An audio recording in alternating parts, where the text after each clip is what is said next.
School gate पर traffic police की सख्ती, बच्चों की सुरक्षा को लेकर बड़ा जागरूकता अभियान।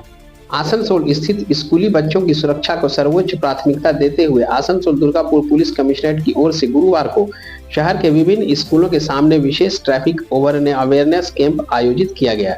यह अभियान खास तौर पर उन वाहनों को लेकर था जो रोजाना सैकड़ों बच्चों को स्कूल लाने ले जाने का काम करते हैं। यह जागरूकता शिविर आसनसोल नॉर्थ थाना क्षेत्र के अंतर्गत आने वाले कई प्रमुख स्कूलों के बाहर लगाए गए, जहां ट्रैफिक विभाग के वरिष्ठ अधिकारी, ट्रैफिक गार्ड और स्थानीय पुलिस बल सक्रिय रूप से मौजूद रहे।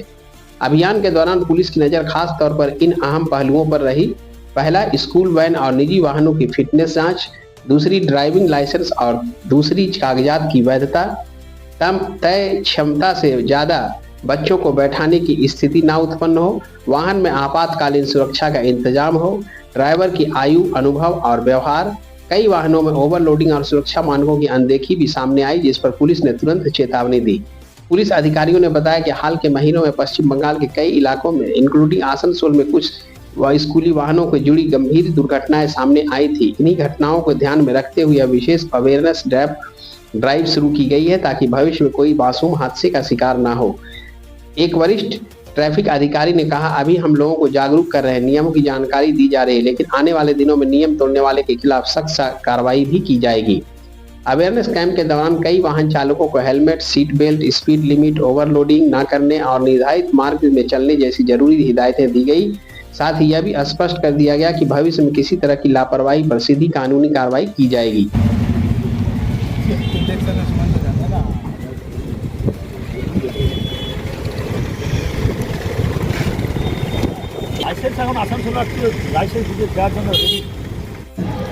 मैं तहे दिल से शुक्रगुजार हूँ रिपोर्टर्स की, जिन्होंने अपने समय निकाले हैं।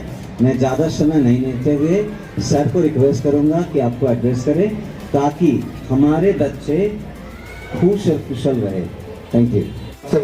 मैं आपसे अपील करता हूँ, आप सामने आइए, आप हमको बताइए कि हम क्या कर सकते हैं, ठीक है? बिकॉज बच्चों का मामला है, दया करके आप कोई भी रिस्क मत लीजिए। और इसमें जो है विशेष करके मैं कुछ 3-4 चीज़ें हैं जो एडवाइजरी है आपको बोलना चाहता हूँ। जो पूल कार के ड्राइवर्स हैं, आपको सुरक्षित करना है, पहले आपको कागज़ पत्र सब ठीक रखना है, ठीक है? तो जो भी है उसको कमर्शियल नंबर प्लेट में कन्वर्ट करो। उसके बाद उसका जो फिटनेस है, सबसे इम्पॉर्टेंट चीज़ जो फिटनेस है उसको ठीक रखो। अगर फिटनेस नहीं है, अगर आपको लगता है कि सर 15-20 साल गाड़ी हो गया, कोई बोलता है कि सर गरीब परिवार है, कैसा कोई नया खरीदेगा, तो नया मत खरीदो, लेकिन बच्चों के जीवन के साथ तो खिलवाड़ मत करो, ठीक है? नया मत खरीदो। आपका घर चलने के चक्कर में 4 बच्चों को आप विपद में मत डालिएगा। तो इसको ध्यान में रखिए, आप कागज़ पत्र को ठीक रखिए। और जो फिट नहीं है गाड़ी, प्राइवेट गाड़ी जो फिट नहीं है चलने के लिए, उसको मत चलाइए। उसके बाद जो सेफ्टी एंड सिक्योरिटी का एस्पेक्ट है उसको ध्यान में रखिए। सीट बेल्ट एक रहना ज़रूरी है वहाँ पर, हर बच्चे के लिए एक सीट बेल्ट वहाँ पर व्यवस्था करना ज़रूरी है। और ये एक नियम बनाया गया है स्कूल के तरफ से हो या पेरेंट्स की तरफ से, जब वो बच्चा चढ़ रहा है गाड़ी में, साथ में कोई प्रेफरेबली एक लेडी रहेंगे। सर ये स्कूल का भी रिस्पॉन्सिबिलिटी है, काइंडली स्कूल की तरफ से कुछ और रिस्पॉन्सिबिलिटीज भी है, वो मैं बोलूँगा। बाकी जो ड्राइवर्स हैं, कभी भी ओवर स्पीड मत कीजिए। और जो आपका ड्राइवर है, अगर आप ओनर हैं, आपके ड्राइवर के लिए आप इंश्योर कीजिए कि उसके नाम पर कोई चालान नहीं। आपने देखा है कि कोई चालान कट गया ओवर स्पीडिंग का, आपने इग्नोर किया, बिल्कुल नहीं। Over speeding, red light jumping, इस तरह का कोई भी चालान आता है, आप उससे पूछिए ड्राइवर से, बच्चों को लेकर तुम ओवर स्पीड क्यों कर रहे हो, बच्चों को लेकर तुम सिग्नल जंप क्यों कर रहे हो। अगर वो ड्राइवर है, आप ड्राइवर हो, तो मैं कहूँगा आप अभी उस आदत अगर आप पर या आप जो भी दबाव है उसको आप रेजिस्ट कीजिए। आप पेरेंट्स को बोलिए नहीं, हमको पुलिस ने बोला है और ये कानून नियम है, हम ठीक ठाक स्पीड में ही चलाएंगे। अगर आपका आदत है उसको बदलिए, अदरवाइज हम बदलवाएंगे आपसे, ठीक है? तो सेफ्टी एंड सिक्योरिटी बच्चों का एस्पेक्ट को आप ध्यान में रखिए। कोई भी दारू पी के चलाना अगर किसी की आदत है, अभी के अभी उसको बंद कर दो, नहीं तो हम बंद करवाएंगे और अच्छी तरीके से बंद करवाएंगे। और किसी का बच्चे के साथ व्यवहार भी करना है वो आप ठीक ठाक व्यवहार कीजिए। कुछ प्रॉब्लम है बच्चों के साथ तो आप पेरेंट्स को बताइए, गार्डियन को बताइए, ठीक है। तो ये सारी चीज़ें आप लोगों को ध्यान रखना है और हम आपके साथ हैं। ऐसा नहीं है कि आपके कानून एक तरफ है और आप दूसरी तरफ है, बिल्कुल नहीं। आप लोगों के लिए ही कानून बना हुआ है और हम भी आपके साथ हैं। कहीं भी कोई भी इशू है आप हम लोगों के साथ शेयर कर सकते हैं, प्रिंसिपल साहब के माध्यम से हो, आपके ओसी ट्रैफिक गार्ड साहब हैं यहाँ पर अशरफुल जी, उनके माध्यम से आप हम लोगों के साथ पहुँचा सकते हैं। एक और सजेशन है सर मेरे तरफ से, with regard to the school, I would suggest that we start an SDSL club for the school. In gradual, in the course of time, we will have discussion with you how to start this, so that the students are aware that what needs to be done and how they can take care of themselves, because it is everybody's duty. Now, with regard to parents को लेकर कुछ 3-4 चीजें हैं। उसमें important यही है कि आप कागज पत्र ठीक है कि नहीं, जिस गाड़ी में आप भेज रहे हैं इसको आप, जैसे MBA साहब ने कहा, एम परिवहन एक सिंपल ऐप है, एम परिवहन, उसको डाउनलोड करके आप देखेंगे मोबाइल में कि मैं जिस कागज़ में मैं जिस गाड़ी में अपने बच्चे को भेज रहा हूँ वो ठीक है कि नहीं, गाड़ी उसमें कुछ पेपर फेयर है तो नहीं। और ये सभी के लिए है, हम लोग भी जब देखते हैं उस ऐप से ही हम लोग कनेक्टेड हैं, हम देखकर हम चालान करते हैं। तो आप लोगों को ये सुविधा दिया है सरकार ने कि आप खुद ही देख लीजिए कि जो जिस गाड़ी में आपका बच्चा जा रहा है उसके पेपर ठीक है कि नहीं। अगर नहीं है तो वहीं के वहीं आप उस बंदे से पूछिए कि आपने कागज़ क्यों ठीक नहीं रखा, और उसका फेयर भी जो है रीजनेबल फेयर मैं रिक्वेस्ट करूंगा आपको देने के लिए। उनका डिमांड ज़्यादा होगा, आपका रिक्वेस्ट होगा कि वो और भी कम हो जाए, लेकिन वो मिडिल लेवल पर कहीं जाके एक रीजनेबल फेयर आप लोगों को देने से आप उनको बोल सकते हैं हम तो ठीक ठाक फेयर दे रहे हैं, तुम क्यों ज़्यादा बच्चों को बिठा रहे हैं। जिस गाड़ी में जितने बच्चों को बिठाना है उतने ही बच्चों को बिठाकर ले जाना। और कभी भी आपको लगता है कि कोई ड्राइवर ठीक से नहीं चला रहा है, गाड़ी को ठीक से मेंटेन नहीं कर रहा है, स्पीड लिमिटिंग डिवाइस, ज़्यादा स्पीड नहीं जाने के लिए स्पीड लिमिटिंग डिवाइस एक इंस्टॉल करना है। आपको गाड़ी चलाना है तो ये सब करना पड़ेगा। प्रिंसिपल DAV स्कूल साहेब আর আমাদের এসিপি সাহেব আছেন আর MVI সাহেব ওনার টিম আর আমাদের ট্রাফিকের টিএ साहब और OC साहबরা আছেন। आप लोगों के लिए हमारा एक ही संदेश है कि ये जो रोड सेफ्टी है ये सभी के हाथ में, मैंने सभी का अपना दायित्व निभाना चाहिए। ऐसा नहीं है कि सिर्फ पुलिस है या ट्रांसपोर्ट डिपार्टमेंट है या अगर कोई दुर्घटना घट जाती है तो हॉस्पिटल है, इन लोगों के हाथ में है। गाड़ी लेकर हम निकलते हैं सड़क के ऊपर या हम अपने बच्चों को भेजते हैं तो इसमें हम लोगों को भी इंटरेस्ट लेके काम में सभी को सचेतन करना चाहिए, या हम खुद सतर्क रहें कि जो हमारा बच्चा जा रहा है जिस स्कूल बस में या पूल कार में, विशेष करके हमने जो देखा है RTO साहब के वहाँ से भी हमने इंफॉर्मेशन लिया है और हम हर स्कूल में जाकर भी प्रचार कर रहे हैं। स्कूल के अपने जो बसेस हैं उसमें ज़्यादातर पेपर्स ठीक ठाक हैं। प्राइवेट तरीके से जो भेजा जा रहा है विशेष करके पूल कार्स में, आप एक चीज़ नोटिस कीजिए, पूल कार्स में वो नंबर होना चाहिए येलो नंबर प्लेट वाला, कमर्शियल वाला। यहाँ पर हमने नोटिस किया है कुछ दिनों से, हम जब भी चेक करते हैं ये हम बोलते रहते हैं ड्राइवर्स को भी कि आप कमर्शियल नंबर में कन्वर्ट कीजिए, उसका फिटनेस ठीक रखिए, पोल्यूशन ठीक रखिए, जो ट्रैकिंग डिवाइस रखना है उसमें स्पीड लिमिटिंग रखना है। मैंने खुद नोटिस किया, मेरे घर में भी बच्चे हैं तो मैं जब देखता हूँ बच्चों को, विशेष करके कुछ पूल कार के ड्राइवर जो हैं बहुत नेग्लिजेंट तरीके से चलाते हैं।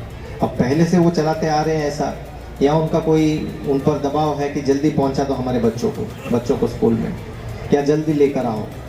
इस तरह अगर चीज़ें चलती रहेंगी तो दुर्घटना घटने की संभावना बढ़ जाती है और अचानक से हम लोगों को पता नहीं चलेगा। देखिए दुर्घटना, क्योंकि हमारा रोज़मर्रे का काम है, जब भी पथ दुर्घटना होती है, सड़क पर दुर्घटना होती है, पहले आपको मिलेगा पुलिस, ट्रैफिक पुलिस, उसके बाद हॉस्पिटल में ले जाना, उसके बाद हर जगह पर जहाँ पर भी, उसके बाद घर वाले भी पहुँचते हैं। एक्सीडेंट होने के हॉस्पिटल पहुंचने के 1-1.5 घंटे के बाद घर वाले पहुंचते हैं, लेकिन जिस समय पर दुर्घटना होती है उस समय से जो है पुलिस हमेशा देखती है कि दुर्घटना क्यों होती है, दुर्घटना होती है तो कैसे बचाया जाए, बिकॉज हम लोग सड़क पर रहते हैं दिन भर। আমরা হয়তো রিসেন্টলি শুনে থাকবো উলুবেড়িয়াতে একটা দুর্ঘটনা ঘটেছে পুল কারের, এবং তাতে কিছু বাচ্চার প্রাণহানি ঘটে থাকবে। আমরা চাই না আমাদের যে ডিস্ট্রিক্টে যে সমস্ত বাচ্চারা স্কুল কার বাস অ্যাটেল করে বা পুল কারে করে তারা বাড়ি থেকে স্কুলে আসা যাওয়া করে এবং উন্নত ভবিষ্যতের জন্য, উজ্জ্বল ভবিষ্যতের জন্য প্রচেষ্টায় গাড়ির লোকেরা প্রচেষ্টা করে যাচ্ছে, তাদের কোনো অসুবিধা হোক সেই জন্য আমরা বিভিন্ন স্কুলে অ্যাওয়ারনেস ক্যাম্পেনিং করছি। এবং এই যে সমস্ত গাড়ির মালিকরা তাদের গাড়ির বিভিন্ন কাগজপত্র ফেল রেখেছেন তাদেরকে আজকে শোকজ লেটার দেওয়া হবে, এবং যে সমস্ত গার্জেনরা এই পুল কারগুলোকে অ্যাভেল করান তাদেরকে অনুরোধ করব আপনারা দয়া করে প্লে স্টোর অথবা অ্যাপেল স্টোর থেকে এম পরিবহন ডাউনলোড করে আপনার বাচ্চাকে যে গাড়িতে পাঠাচ্ছেন স্কুলে তার গাড়ির নাম্বারটি দিয়ে সমস্ত ডিটেলস চেক করুন। কোনো ইনভ্যালিড ডকুমেন্ট থাকলে সেই পুল কারে পাঠাবেন না। কোনো দুর্ঘটনা ঘটার জন্য কিন্তু এই গাড়ির কাগজগুলো খুব ইম্পর্টেন্ট। যদি কাগজ ফেল থাকে দুর্ঘটনা ঘটার জন্য কিন্তু উপায় দেবে না। আমরা যে লিস্টটা পেয়েছিলাম স্কুল থেকে, প্রিন্সিপাল সাহেবের অসংখ্য ধন্যবাদ, উনি আমাদেরকে প্রোভাইড করেছিলেন। তার মধ্যে দুটো বাসের নাম্বার বলছি, WB37A 5072। এই বাসটাতে যে সমস্ত বাচ্চারা আসে তাদের জীবন একান্ত বিপন্ন। তার কারণ হচ্ছে গাড়িটার ট্যাক্স, ফিটনেস, ইন্স্যুরেন্স, পলিউশন সমস্তটাই ফেল। এই বাসটাতে 2022 সাল থেকে সমস্ত পেপার ফেল। এরকম একটা বাস নয়, মাল্টিপল গাড়ি রয়েছে যেগুলোতে সমস্ত ডকুমেন্ট ফেল। আপনাদের গাড়ির মালিকদেরকে অনুরোধ করব আপনারা যে ড্রাইভারকে অ্যাপয়েন্ট করছেন তার ড্রাইভিং লাইসেন্স চেক করে অ্যাপয়েন্ট করুন, গাড়ির পেপার ওকে রাখুন। আমরা আপনাদেরকে একটা নির্দিষ্ট সময় দিচ্ছি, আগামী 1 সপ্তাহ, তার মধ্যে গাড়ির পেপার ওকে করে নিন। তারপরে যদি ওকে না থাকে আমরা গাড়িটাকে নিয়মের মধ্যে নিয়ে গিয়ে তারপরে গাড়ির পেপারগুলোকে ওকে করতে আমরা জোর করব। এই জোর করার আগে যদি গার্জেনরা ইনিশিয়েটিভ নিয়ে, ড্রাইভাররা যদি ইনিশিয়েটিভ নিয়ে মালিককে জানান, মালিক যাতে পেপারগুলো ঠিক করেন, তাহলে আমার মনে হয় সব থেকে ভালো হবে। এবং আমি রিকোয়েস্ট করবো ডিসিপি স্যার যদি কিছু আলোক अगर सब मिल के ठीक करेंगे हम लोग, जैसा गाड़ी चलाते सेफ्टी करके गाड़ी चलाएंगे हम लोग। आज जो पुलिस द्वारा ये अभियान चलाया गया, स्वागत करते हैं सर, दिल से स्वागत करते जो आप लोगों को इंस्ट्रक्शन दिया गया आज उसको फॉलो करेंगे हैं एकदम सर, सब मिल के करेंगे। इससे पहले भी तो बहुत बार हुआ है, अवेयरनेस किया गया, तो अभी तो आप लोग अभी तक नहीं कुछ किया नहीं है। सर, इसको लेके क्या ड्राइवर बोलिएगा? जैसे न्यू आता है सर, जैसे कि उसका कोई नया सीख के आया, चाहे जैसे भी हो, वो जैसे तैसे करके उसको बच्चा पहुंचाना है, लाना है, उसका कारण सर सब बदलाव है हम लोग। लेकिन हम लोग जितना सीनियर ड्राइवर है, जितना भी है, सब हम लोग अपना ईमानदारी से अपने ड्यूटी करना किए हैं। ऐसा तो नहीं है कि यहाँ पुलिस के डर से आप लोग नहीं सर, नहीं सर, नहीं सर, हम लोग ये मेरा दुश्मन थोड़ी है सर, ये हम लोग को सुजोग करता है सर। हम लोग हर जगह हम लोग को जहाँ बेहोश होते हैं वहाँ हम लोग को जागरूक करता है। ये हम लोग के लिए बहुत हिम्मत है सर। प्रॉब्लम क्या होगा आपके? जो कागज करेंगे, सही करेंगे, कुछ प्रॉब्लम है तो बता दीजिए। प्रॉब्लम ये प्रॉब्लम बोलिए, प्रॉब्लम क्या हो सकता है? बोलिए, वो भी बोलिए क्या आप लोग कुछ प्रॉब्लम है कि बस में जैसे गाड़ी में आप लोग का 10 सीट है तो आप लोग 15-20 लड़का को लेके आते हैं। कारण यही है कि कोई पैसा गार्जियन ठीक से देना नहीं चाह रहा है, ठीक है। सीट के हिसाब से अगर हम लोग चलाएं तो हम लोग तेल के भी पैसा नहीं निकाल पाएंगे। जो हिसाब से पैसा तो आप तो ये चीज आप लोग पेरेंट्स को बताए थे? 50 रुपए बढ़ाने का बोलता है तो बोलता है कि टोटो कर लेंगे, हम लोग ऑटो कर लेंगे, इधर कर लेंगे। सर हम लोग स्कूल में गाड़ी जो दी है, हम लोग इतना टैक्स जमा करेंगे, इतना हम इंश्योरेंस देंगे सर, तो कहाँ से घर भी चलाना है सर, पढ़ाना लिखाना है भी बच्चा, कैसे क्या करें? तो इसके लिए आप लोग पेरेंट्स को बोले थे? पेरेंट्स को सब समय बोलते हैं सर, पेरेंट्स टाइम से पैसा ही नहीं देता है, तो 1 से 10 तक का टाइम है तो देता है कितना, 25-26 तेल क्या सर अपना पॉकेट से भरेंगे? सर हम लोग का एक ही है सबका कि हम लोग स्कूल लाते हैं, हम लोग का रेट 1000 रुपया इस लोकल से है, आपको मोहल्ला से, ठीक है ना। मेरे पेरेंट्स को 500 रुपया में टोटो लेके चल आता है, और हम लोग जब रेट बढ़ाने बोलते हैं तो पेरेंट्स बोलता है कि टोटो 500 में चल रहा है, तो हम लोग अभी तो 1000 करेंगे और 1 महीने के बाद 100 और बढ़ाएंगे, 1100 रुपया, तो टोटो वाला ले चल जाएगा आपको 500 रुपये में, तो मेरा बच्चा उतर जाएगा, तो फिर हम घर अपना कहाँ से चलाएँगे, अपने पर परिवार का परवरिश कैसे करेंगे, हम अपने बच्चों का फ्यूचर कैसे देखेंगे और गाड़ी का स्कूल में क्या आप लोग स्कूल प्रिंसिपल को बताए थे ये बात? प्रिंसिपल तो हम लोग तो प्राइवेट कार है ना, हम लोग तो प्राइवेट कार है। हम लोग जब भी पेरेंट्स को बोलते हैं कि आपको 200 रुपया बढ़ाने के लिए, तो पेरेंट्स बोलता है कि 600 रुपये में, 400 रुपये में, 500 रुपये में टोटो लेके चल जा रहा है, और टोटो लेके चल आता है। आप एक बार देखिए पूरा टोटो लेके चला था, तो फिर तो हम लोग तो ऐसे ही मर जाएंगे। हमारा तो बच्चा जो 10 बच्चा है तो उसमें 2 बच्चा मिलेगा मेरे को, 2 पेरेंट्स बढ़ाएगा, 8 पेरेंट्स नहीं बढ़ाएगा, तो फिर हम टैक्स कहाँ से भरेंगे, इंश्योरेंस कहाँ से भरेंगे? तो इसका लास्ट उपाय क्या है आप लोग का? मान लीजिए 2 बच्चा आएगा तो क्या कम से कीजिएगा? कम टोटो को भी देखिए कि टोटो को रोकना चाहिए, कि आपको टोटो का भी एक सिस्टम होना चाहिए कि आप बच्चा नहीं ढूंढिए, आप सिर्फ पेरेंट्स के साथ जो बच्चा आ रहा उस बच्चा को टोटो लेके आए। ऐसे अदर बच्चा को लेके भर के आ रहा 10 को 400 रुपये करके, तो हम तो उस 400 रुपये में ला नहीं सकते हैं, हमारा तो बचत नहीं होगा। हमको तो टैक्स भी भरना है, इंश्योरेंस भी भरना है, हमको सब कुछ लेके चलना है। क्या नाम हुआ आपका? मेरा नाम मोहम्मद रुस्तम हुआ।